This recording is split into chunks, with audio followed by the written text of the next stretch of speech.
की गंदगी भी चाट गए। 10 रुपया का तूने खरीदा था, और जब किसी गरीब की दावत में जाते हो, आधी प्लेट चावल और 2-2 4-4 पूटियां छोड़कर उसे कचड़े की नजर कर देते हो, तो कहते हो कि मुसलमान है। फेसबुक वाले बन गए, सोशल मीडिया वाले बन गए, ट्विटर वाले बन गए, अबे कुरान वाला कब बनेगा? नमाज वाला कब बनेगा? जिस हुसैन के नाम पे झंडे उठाते हो, क्या उस हुसैन ने ट्विटर चलाया था, फेसबुक चलाया था? नहीं, कुरान की आयतें पढ़ी थी। बोलो बोलो, जोर से बोलो। मैं अभी तकरीर करूंगा 10-15 मिनट, मैं इतनी जल्दी खत्म करने वाला नहीं हूं। सुनो सुनो, जहां जगह मिल जाए बैठ जाना यार, बैठने दो ना। तुम ही लोग बोलोगे तो हम लोग क्या करें? एक से एक आदमी कुरान नहीं पढ़ेगा, मौलवी के पीछे हाथ धोके पढ़ेगा। हजरत पूरे अरबी जबान में एक ही लफ्ज का माना ये लोग समझा है। अरबी एक लफ्ज का माना समझा, इख्तदे तो बिहाज़ल इमाम।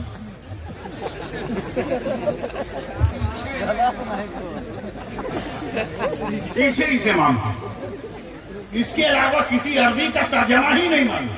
होटल में पीछे इसे मानते, चाय खाना में पीछे इसे मानते, हुक्का पी रहा पीछे इसे मानते, ताड़ी पी रहा पीछे इसे मानते, शराब पी रहा पीछे इसे मानते। तबाही मचा दी तूने अपने किरदार से। मर जाना बेहतर है ऐसे हालात से।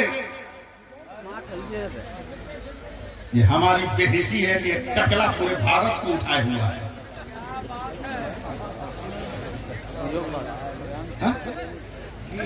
ये हमारी बेहिसी है कि जो अपनी बीवी को ना संभाल सका,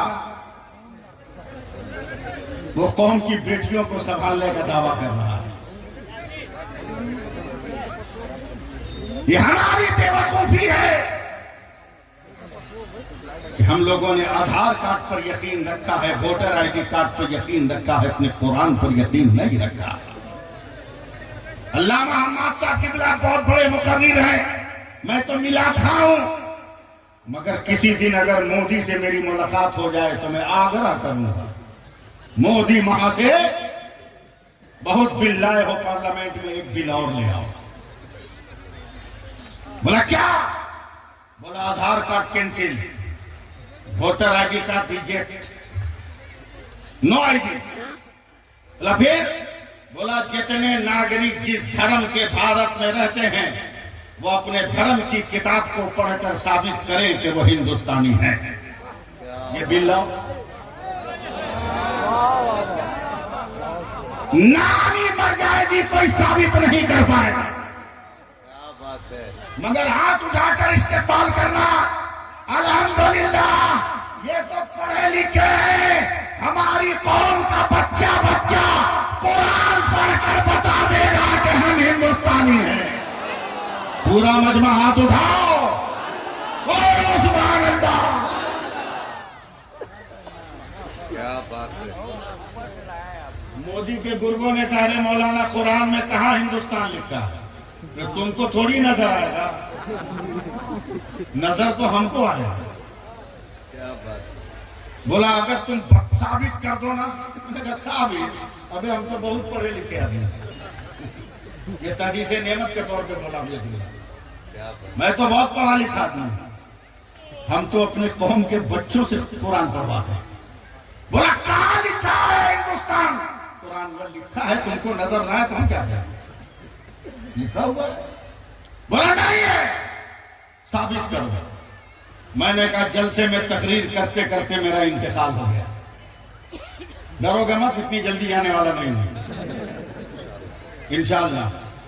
और आपको इसलिए नहीं बोला कि आप कहोगे मौलवी हमको मार रहा, इसलिए मैंने अपने आप को ले लिया, मेरा इंतकाल हो गया। जिंदा है आप लोग? अल्लामा हम्माद रजा साहब ने ऐलान किया अलीमी गए, जलसा जहां था वहीं बैठ गया। मेरे जनाजे की तैयारी साथ देना, गुस्ल दिया गया, कफन पहना दिया गया, जनाजा पढ़ दिया, लोग कांधे पे लेके चले, कब्रिस्तान पहुंचे। मैं अपने उलमा की तवज्जो चाहूंगा, लोगों ने मेरे जनाजे को कब्र में उतारा, इतरों कापूर मलकर लकड़ियां लगाई, लकड़ी कंप्लीट हुई तो एक आलिम ने कहा मुसलमानों मिट्टी दो, तो हर मुसलमान कुरान पढ़ने लगा, मीना खलकना को, हम इसी भारत की मिट्टी से पैदा हुए, वो इसी भारत की मिट्टी में जा रहे हैं, वो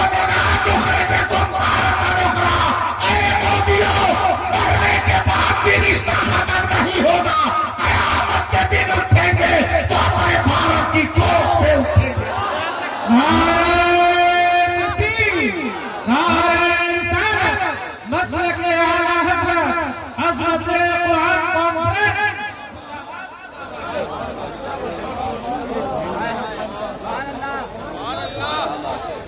स्टेज वाले आप लोग थोड़ा सपोर्ट कीजिए, हाँ एकदम सपोर्ट कीजिए, आपकी जरूरत है। आप नहीं सपोर्ट कीजिएगा तो कौन सपोर्ट करेगा?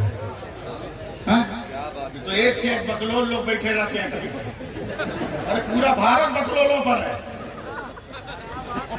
पूरा भारत बकलोलों पर है।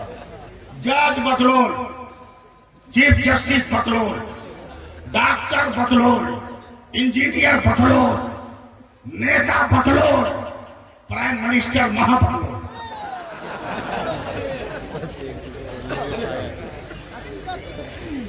अब कैसे बकलोल है सुनिए। आप करते हैं ना, क्या नाम है?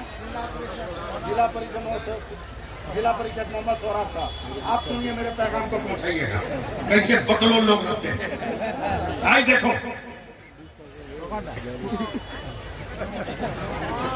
क्या है, जोर से बोलना, क्या है? एक काम मास्क, कंपल्सरी, बेगर लगाए नो इंटरी, बेगर लगाए नो इंटरी। मैंने मोदी महाशय 4 इंच का कपड़ा बोला बहुत पावरफुल है, कितना पावर का 4 इंच का कपड़ा है, मगर नाक और मुंह ढक लो तो कोई बीमारी तुमको टच नहीं करेगी, हर बीमारी से तू बच जाएगा। मैंने कहा कर्नाटक के बकलोलों को क्यों नहीं समझाते कि जब 4 इंच का कपड़ा हर बीमारी से बचा सकता है तो हमारी बेटियों का नकाब कितनी आफतों से बचाने वाला है।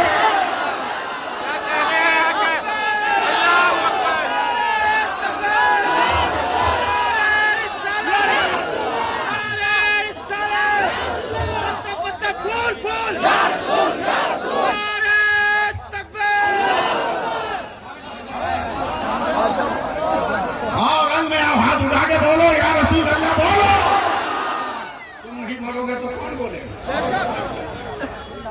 हम ही लोग तो बोलते हैं। अब कुछ लोग कह देते हैं कि या रसूल अल्लाह बोल रहे हो, कोई सुनने वाला है? या भी अल्लाह बोलते हो, कोई जवाब देने वाला है? हमने कहा बे हमसे बोल रहे हो, हमसे बोल रहे हो।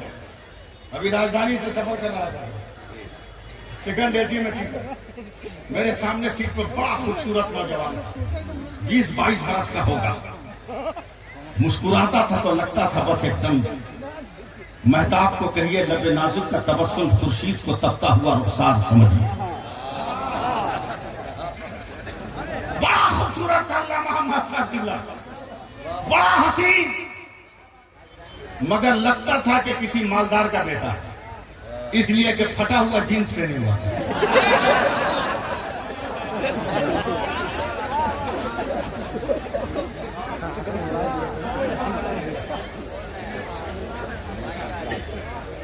तो बड़ा सा मोबाइल निकाला, हम लोगों का तो कुछ नहीं।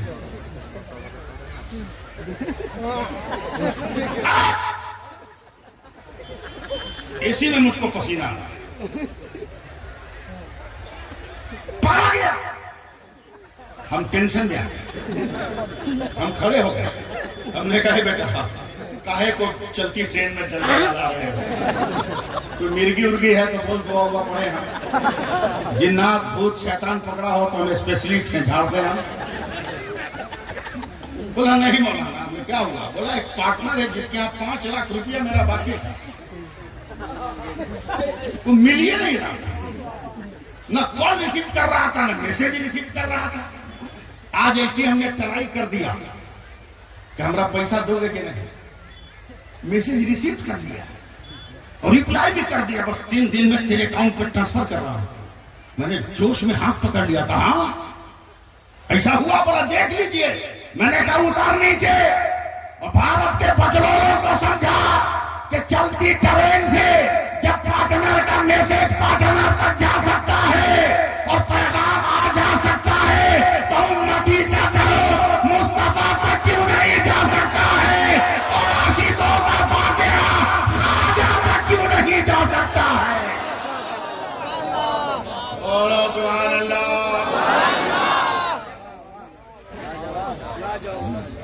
हजरत मैं बहुत बड़ा देहाती आदमी, किसान आदमी, समझे? अभी 6 कट्ठा आलू बो के आया, देखे भी अभी किसान आदमी। मेरे घर के सामने एक हिंदू धोबी कर रहे, हजरत 97 बरस उसकी उम्र है, अभी तक पेंशन खा रहा है। भारत ऐसी लॉस में नहीं जा रहा,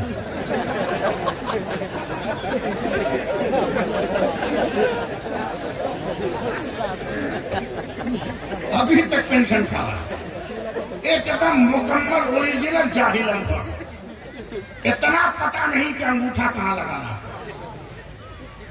मैं अपने खेत में जा रहा हूं, मुबारक भाई, फसल देखने, और वो 97 बरस का बूढ़ा बैल से हल जोत रहा, इतना भयानक गाना गा रहा कि मैं गिरते गिरते बचा। 97 वर्ष की उम्र में जब हम जमा होंगे जाने कहां होंगे। मैं एक तो भकुआ के उसको देख रहा हूं।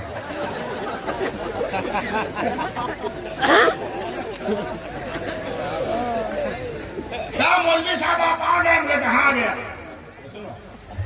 मैंने कहा एक बात बताओ। बोला क्या? बोला जानते हैं कि तू अंगूठा छाप है, मगर इतना भयानक गाना तू कहां से गाती है? तब वो धोती के चेत में से इतना बड़ा मोबाइल निकाला। मैं चुपचाप हूं। बोला 20 दिन पहले हमारा बेटवा आया था बंबई से। ठीक है। बोला ये मोबाइल दे गया। तू तो जाहिल आदमी, अनपढ़, अंगूठा भी नहीं लगाना जानता, मोबाइल कैसे चलाएगा? क्या यही बात बेटा को बोले थे? कम नीपड़ आदमी हम क्या करेंगे? तो बेटा ने उंगली पकड़ के इस स्विच पे रखा, का बाबू जी इसको दबाइएगा ना तो भीतर से गाना निकलेगा। का कहे मौलवी साहब, 15 दिन तो सुने हैं, 2200 गाना याद हो गया। मैं सर पकड़ कर बैठ गया, बेहोश होने लगा। डूब मरो हमारी कौम के नौजवानों, डूब मरो हमारी कौम की बेटियों, तुमने मोबाइल चलाने के अलावा कुछ नहीं सीखा। एक काफिर 15 दिन में 22 गानों को याद कर सकता है। काश तुमने अपने मोबाइल में कुरान के 30वें पारे की छोटी छोटी सूरतों की तिलावत को लोड किया होता और उसे सुना होता, तो आज सूरह इखलास तुम पढ़ते, सूरह कौसर तुम पढ़ते, सूरह कुरैश तुम पढ़ते, और मुर्गा लेकर मौलवी को नहीं देखते। बेवकूफों, पोल्ट्री नहीं जमा कर पा रहे हैं, ओरिजिनल का जमा कर।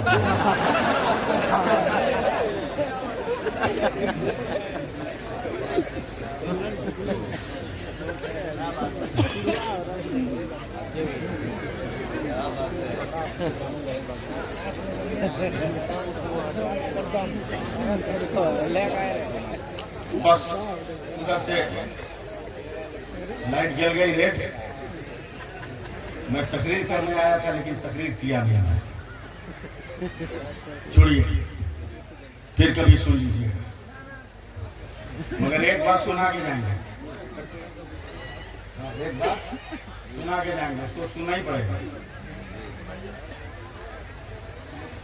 जलसा वाला नहीं सुनाने देगा तो अपना हम मोबाइल नंबर देते हैं, हमको कॉल कीजिए, मोबाइल पे तकरीर करें। कंजूस देखा, कंजूस मक्खी चूस, बोलो कंजूस मक्खी चूस देखा है कहीं? नहीं देखोगे, इसलिए कि जुमा भी तो पढ़ते नहीं होगे। देखोगे ये हफ्ता में एक दिन नजर आता है मस्जिद में, जुमा के दिन। कंजूस मक्खी चूस हर जगह नहीं। जब सलाम के बाद लोग पैसा लेने चलेंगे ना, जो खानदानी कंजूस होगा दोनों आंख बंद कर लेगा और दोनों हाथ पे पड़ेगा, ना देखेंगे ना देना होगा, ना देखेंगे ना देना होगा, ना देखेंगे ना देना होगा, ना देखेंगे ना देना होगा। समझ जाना कि खानदानी कंजूस है। सुनो, दिल थाम के रखो, कौम की बेटी हो तुम भी सुनो। वर्ल्ड कप का फुटबॉल चल रहा है, आखिरी स्टेज में दनादन दमादम। एक अनजान आदमी एक बड़े आदमी से पूछ रहा, चाचा कौन कसूर किया है गोल का? समझ रहे हो ना, कि गोल का लखा हुआ। बोला जो आ रहा वही लात मार रहा, कोनो धीरे से कोनो जोर से। ये तो ऐसा भी है जो हाथों मार रहा है। क्या कसूर है इसका गोल वाले का? बूढ़े ने कहा उसका कसूर ये है कि ये ऊपर से चिकना है, भीतर से खाली। अगर ये भीतर से भी भरा होता तो किसी की हिम्मत नहीं थी कि इसे मार सकता। हमारा भी हाल उसी फुटबॉल की तरह है, ऊपर से तो अब्दुल करीम अब्दुल रहीम है, मगर अंदर से एकदम खाली खाली है। जो आता है वही ठोकर लगाता है, वरना इस भारत में तो अकेला मोइनुद्दीन आया था, उसको किसी ने ठोकर नहीं लगाई, सबको उसने ठोकर लगा दिया।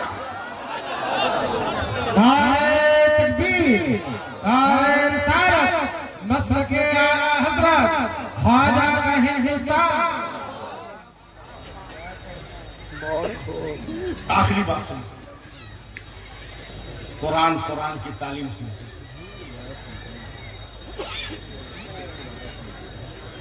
सुन एकदम बस 5 मिनट में मैं समय चलूंगा गुफ्तगू।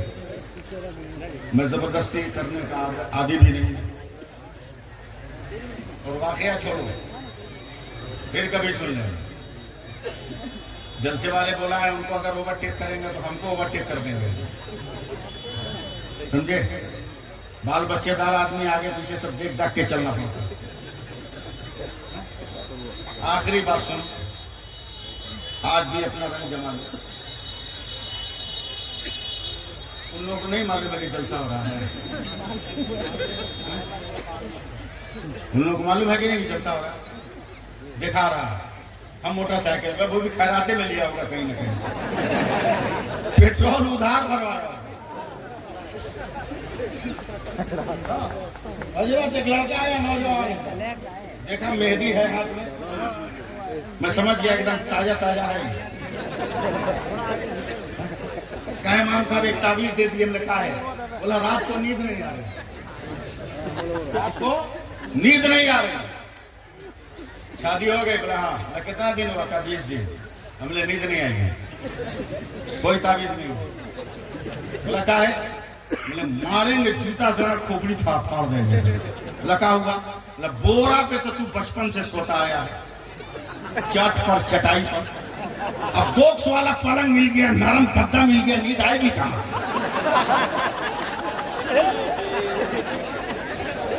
बोरा बिछा के सो, एकदम खरगोश का मजा लो। नेचर के खिलाफ काम कर रहे हो, खैरात के टुकड़ों पे पलने वालों। मत मांगो किसी गरीब बेटी के बाप से, मत मांगो, मत मांगो। हजरत दिल्ली में एक हादसा हो गया, बड़ी खूबसूरत बेटी थी एक आदमी की, शादी नहीं हो रही, रिश्ता नहीं आया। उसने अखबार में ऐलान लिख दिया कि जो मेरी बेटी से शादी करेगा बिजनेस ट्रांसफर कर देगा।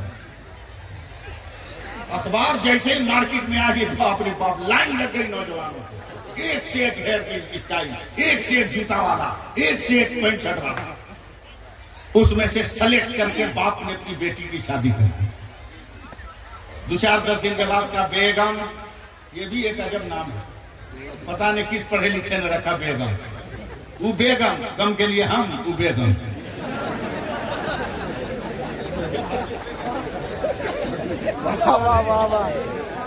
यानी दुनिया ऐसे अपनी राह बदल गई।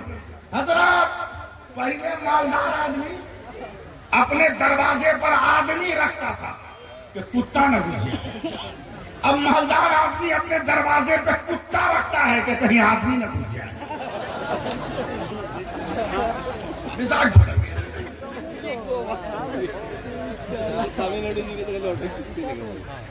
कहा बेगम, अब्बू ने अभी अब्बा जान, बाप को कभी अब्बा नहीं कहा होगा, ससुर को अब्बा जान। 5 लाख दिया है ना, इसलिए मुंह में राल टपक रही है। अब्बा जान, ये बिजनेस ट्रांसफर नहीं करता, तुमने मांगा ही नहीं होगा। बोला जाए, बोले जाओ। वही जूता पहना हजरत जिसको सालियों ने चुरा के चूना लगाया था, वही अंगूठी पहना जिसको पहनाते हुए सास के मुंह से चीख निकल गई थी, वही कोट पहना जिसको सिलवाते हुए गरीब बाप ने कई कट्ठा जमीन बेच दिया था। पहुंचा है,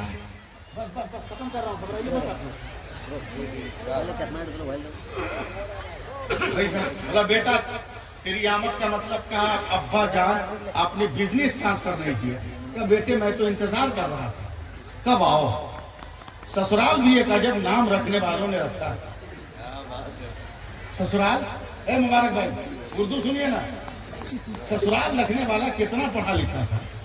इस ससुराल से जितना मुंसलिक रिश्ता है ना, सब छोटी सी बात। ससुर, सास, साला, साली, सरहद, साधु,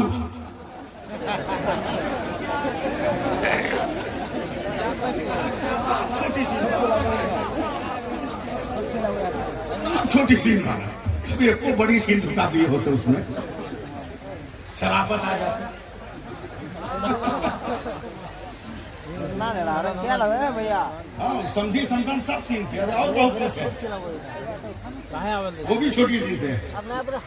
कभी बेटा तुमने मांगा नहीं है, अब आ गए हो तो देता हूँ, कर लिया है। अब बैठो।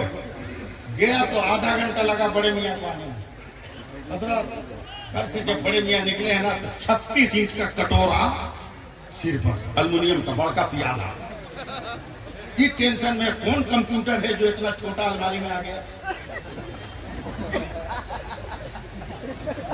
कौन रजिस्टर है जो छोटा बर्तन में आ गया। बड़े मियाँ जब प्याला लेकर बैठे हैं, कटोरा देखा खाली, बोला अब्बा जानिए क्या, सर से कटोरा उतार के का पूरा बिजनेस। बोला क्या मतलब? जब तक बिटिया की शादी नहीं हुई थी ना बेटा, यही कटोरा लेकर दिल्ली जामे मस्जिद के दक्षिणी गेट पर मैं भीख मांगता था, आज से ट्रांसफर करवा। मांगो गरीब बेटियों के बाप से, तेरी दुनिया बर्बाद हो जाए। अगर मांगना ही है तो चल फातिमा के बाप से मांग ले, जो हमारे मुख्तार है। तेरी दुनिया भी बना दे, तेरा उकबा भी बना दे। बस एकदम आखिरी बात सुनो। 1157 में कुफ्र और इस्लाम में जंग हो रही। कमांडर इन चीफ मुसलमानों की तरफ से सुल्तान सलाउद्दीन अय्यूबी, मुस्लिम सिपाही 27,000, ईसाई 3,70,000। डट गया मुसलमान। सुल्तान को बुखार लग गया। 4 दिन खेमे में, डर लग रहा है, कोई खबर नहीं आई मैदान जंग से। 5वें दिन मैदान जंग में देखा जो मुसलमान जिसको जहां खड़ा किया था वहीं डटा हुआ है। तो जोश में सुल्तान ने दोनों हाथ उठाया और नारा लगा दिया,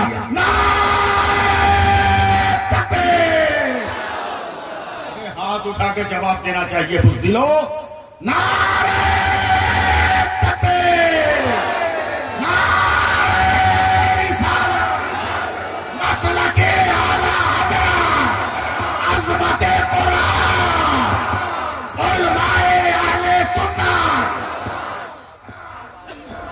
जब नारा लगाया सुल्तान ने 27,000 सिपाही बनते और कमांडर को देखकर और तलवार तेज चलने लगी, तना तन तना तन तना तन।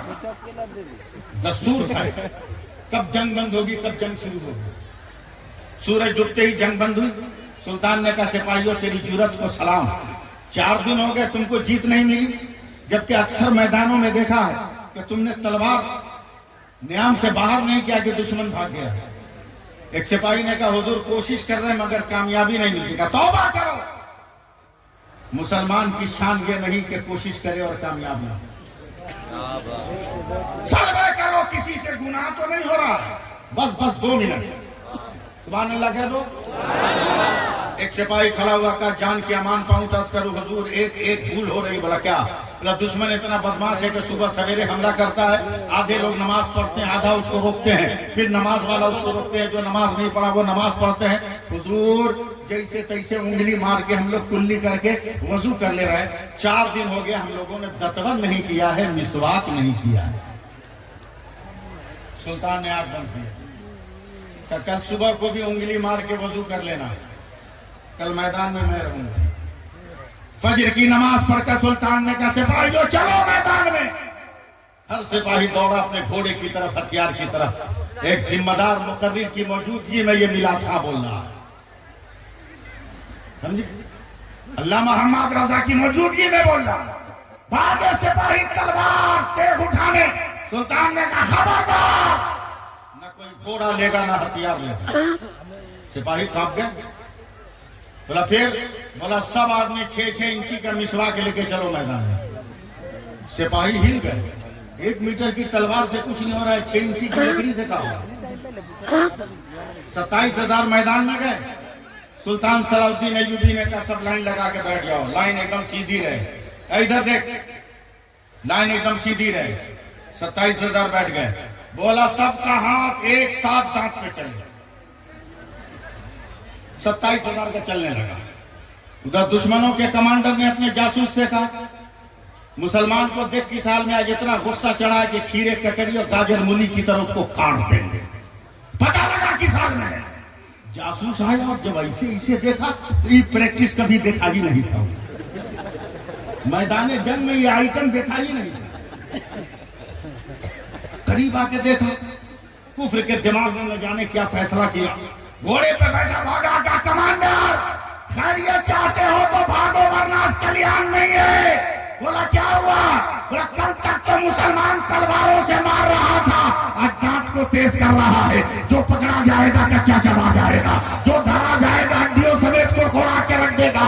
आज खैरियत नहीं है। कभी जालिम दांत तेज किया जाता है। क्या यकीन ना हो तो चलकर देख लो। कमांडर भी आया है और आने के बाद जब देखा है उसने दौड़ के गया का सिपाहियों भागो, लोहे की तलवार को लोहे की ढाल पे रोकोगे मगर किरदार के वार को कहां रोकोगे। 3,70,000 2 मिनटों में जब भागे हैं तो सुल्तान अपनी सवारी के ऊपर चढ़े और जोर से ऐलान करते सिपाहियों गवाराना मैदान जंग में फतह तुम्हारी ताकत ने नहीं दिया, मेरे मुस्तफा की सुन्नत ने दे दिया है। मेरे मुस्तफा की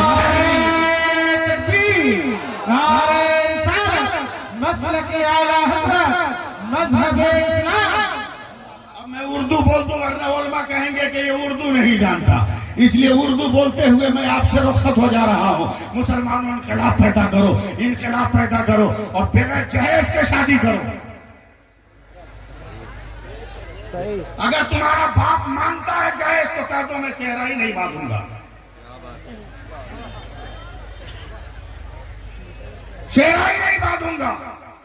बिना जहेज के शादी करो, कौम की बेटियों पर रहम करो और अपने आप को ऐसा बना लो हजरत, ऐसा बना लो, ऐसा बना लो, ऐसा बना लो। सुभान अल्लाह कहिएगा तब ना शुरू करेगा। एकदम धक्का गाड़ी चलवा रहे हैं आप लोग। ऐसा बनो, उलमा दुआ दे दे। ये जिस्म है, जिस्म में सीना है, सीने में दिल है, दिल में आरजू है, आरजू में दिल में आरजू है, आरजू में तमन्ना है, तमन्ना में उम्मीद है, उम्मीद में यकीन है, यकीन में तसव्वुर है, तसव्वुर में तस्वीर है, तस्वीर में तू है, तुझ में अदा है, अदा में हया है, हया में नजाकत है, नजाकत में शोखी है, शोखी में शरारत है, शरारत में गुस्सा है, गुस्से में अपनायत है, अपनायत में खुलूस है, खुलूस में प्यार है और प्यार में इबादत है। अगर इन मंजिलों से गुजर के चल रहे हो तो याद रखो, जिस तरह करबला की मिट्टी आज भी नन्हे असगर को याद कर रही है, कयामत तक आने वाली हर सुबह तेरे किरदार को सलाम करे और तेरी जिंदगी को सलाम करे। नमाजें पढ़ो, क्या क्या पढ़ो?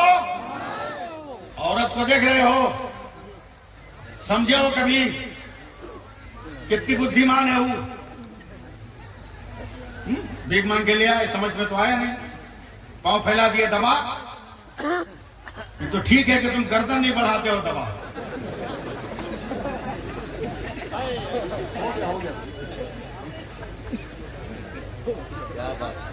गर्दन नहीं बढ़ाते हो, और उसको भी दबा। भात खाए हो कभी? अरे बोलो ना, भात खाए हो? 10 आदमी का परिवार और क्या किलो चावल बनेगा? जल्दी बोलो। नहीं पता। 2 किलो? तो बोलना भाई 2 किलो, जल्दी बोलो। 2 किलो में क्या पीस चावल है? ना आप गिन पाओगे ना हम गिन पाएंगे। अबे जो मैथ पढ़ाता है वो नहीं गिनता, और फिर भी औरत को मारते हो। कितनी बड़ी साइंटिस्ट है, अमेरिका उसको सलाम करता है, चाइना उसको नमस्कार करता है। जब 2 किलो चावल जिसको मर्द गिन नहीं सका हजरत, उसको बनाने बैठी ना, और पानी जब पूरा गर्म हो गया, चावल जब खौल गया, तब चम्मच उठाया उसने और चावल के हांडी में चम्मच से हिलाकर 1 चम्मच भात उठाया। 1 चम्मच भात उठाकर 1 चावल पकड़ के दबाया। जैसे ये दब गया, मुस्कुरा के कहती है सब हो गया। बाप रे बाप, इतनी बड़ी साइंटिस्ट। जिस चावल को मर्द गिन न सका, उसमें से 1 पर दबाकर इसने सबको ओके कर दिया। हमने कहा कौम की बेटियों, ये इल्म तुमने कहां से सीखा? तो कौम की बेटियों ने कहा मौलाना ये हमारा इल्म नहीं है, परवरदिगार ने चावल को ये मिजाज दिया है, एक ठीक हो गया होगा तो सब ठीक हो जाएगा। क्या नादानो, यही तो मेरे नबी कहते हैं, नमाजें पढ़ो, नमाजें पढ़ो, नमाजें पढ़ो, नमाजें पढ़ो, नमाजें पढ़ो। बोलो, नहीं तो नीचे भी आ सकता हूँ लास्ट मिनट में। बोलो, नमाजें पढ़ो, नमाजें पढ़ो, नमाजें पढ़ो। इसलिए कि कयामत के दिन सबसे पहले नमाज को चेक किया जाएगा, और अगर बंदा नमाज में पास होगा तो रब फरमाएगा फरिश्तों ये मेरे महबूब की उम्मत है, अगर एक में पास है तो सब में मेरे फजल से इसे पास कर। इसलिए मुसलमानों, बात खत्म करते हुए आपसे गुजारिश कर रहा हूं, बहुत खेल लिए खिलौना, अब मस्जिदों को आबाद करो,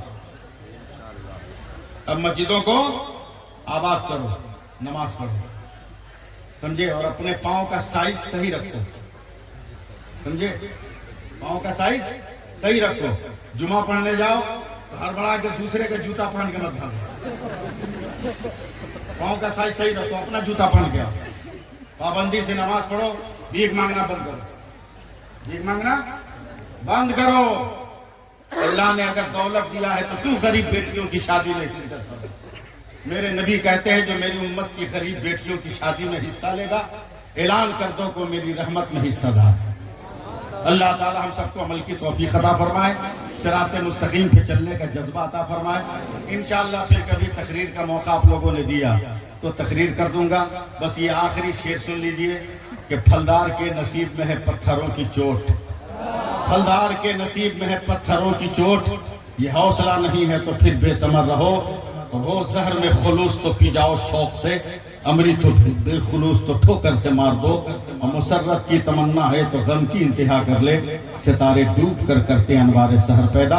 अस्सलामु अलैकुम व रहमतुल्लाहि व बरकातुहू। यार जिंदा सोहबत।